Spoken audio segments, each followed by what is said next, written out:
como é que é trazer a neurociência para a educação? Foi e está sendo muito árdua essa questão, porque eu, como professora anteriormente, como professora do primeiro segmento, há muitos anos atrás, século passado, eu sempre julguei o contexto atrás, né? Nós não falávamos tanto e não se conhecia tanto das problemáticas da educação. Então, assim, ou nós tínhamos o aluno que aprendia ou o aluno que não aprendia, e era sempre aquela questão do rótulo, né? Quem é o burrinho da sala, quem é o aluno que não aprende? Aí você acaba comparando ciclanos e fulano. Ah, mas ele é tão burrinho, ele é tão apagadinho, é tão isso.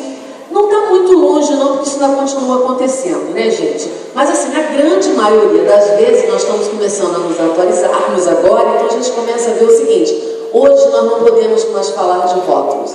E foi exatamente quando a coisa acontece lá nos anos 80 e poucos, em 90 tem um grande marco, que é quando eu estou no laboratório de anatomia, que eu sou professora da área de anatomia, mas de manhã eu era magistério, sou magistério, então assim, na época, né, professora de primeira a quarta.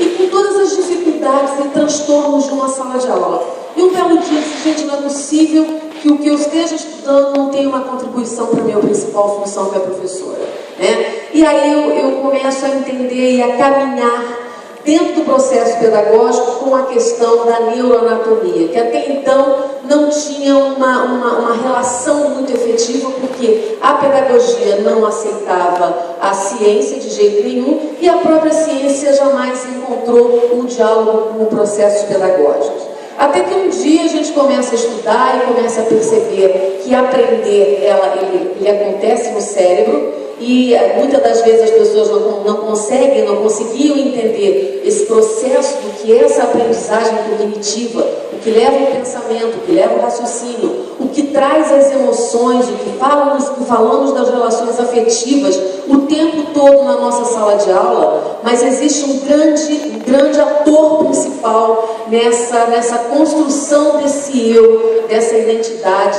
que é realmente a estruturação do cérebro. Não é ser uma bióloga ferrenha, como a gente pode dizer, né, em termos de reduzir a nossa estrutura ao cérebro, mas o cérebro, ele nos promove alguns caminhos de reconhecimento de como ele realmente pode contribuir na área da educação, né? Então,